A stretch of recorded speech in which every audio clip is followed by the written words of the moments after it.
अगर हम बात करें कि ग्लोबल वार्मिंग का समुद्री जीवों के साथ साथ इंसानों पर क्या प्रभाव पड़ रहा है, तो संसार की 1 अरब से अधिक लोगों का प्राथमिक आहार समुद्री जीव हैं। ग्लोबल वार्मिंग के कारण इन लोगों के सामने भोजन की समस्या खड़ी होती नजर आ रही है। मनुष्य द्वारा खाई जाने वाली मछलियों की प्रजातियों की संख्या लगभग 892 है और यह प्रतिवर्ष दुनिया में पकड़ी जाने वाली मछलियों की मात्रा 10 मीट्रिक टन होता है।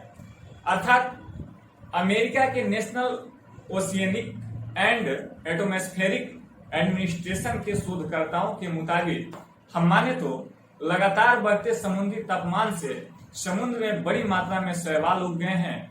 यह समुद्र में जहरीले रसायनों का उत्सर्जन कर रहे हैं जो मछलियों के जरिए इंसानों के शरीर में जा रहा है। इससे उनकी सेहत पर खतरा मंडरा रहा है। प्रशांत महासागर के तापमान और वायुमंडल में आए बदलाव को अल नीनो का असर माना गया। इसमें समुद्र की सतह का तापमान सामान्य से कुछ अधिक हो जाता है। इसी के कारण समुद्र में रसायन भी बढ़ रहे हैं। तो इसकी अगर हम बात करें तो समुद्र में बढ़ने वाले रसायन का कारण ग्लोबल वार्मिंग है और ग्लोबल वार्मिंग का प्रभाव सीधा सीधा मनुष्य पर और जीवों पर नजर आ रहा है।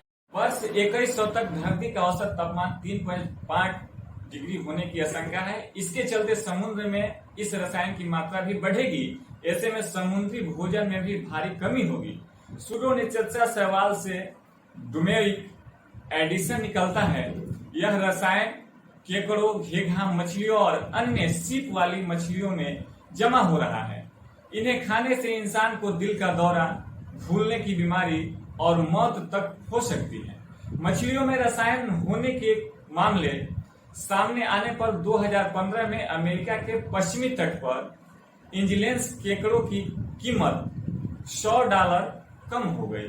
अर्थात छोटी मछलियों को खाने वाली बड़ी मछलियां भी इस रसायन का शिकार हो रही है।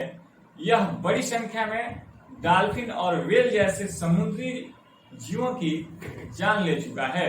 तो हम कह सकते हैं कि पूरी तरह से ग्लोबल वार्मिंग हमारे पूरे संसार के लिए, पूरे विश्व के लिए, पूरे विश्व में पाए जाने वाले जीवों के लिए एक हानिकारक विषय वस्तु है और यह मामला भी इंटरनेशनल है। इस पर काम भी चल रहा है। इसे रोकने के बहुत सारे प्रयास भी हो रहे हैं। लेकिन अगर आपसे चर्चा की जाए कि ग्लोबल वार्मिंग का क्या प्रभाव है, तो आप सीधा सीधा बता सकते हैं कि ग्लोबल वार्मिंग हमारे समुद्र पर असर डालता है, जिससे समुद्री जीवों पर असर होता है और उन समुद्री जीवों को आहार बनाने के कारण इंसानों पर असर होता है। फिर मिलते हैं एक नई जानकारी के साथ अगले वीडियो में। तब तक के लिए धन्यवाद।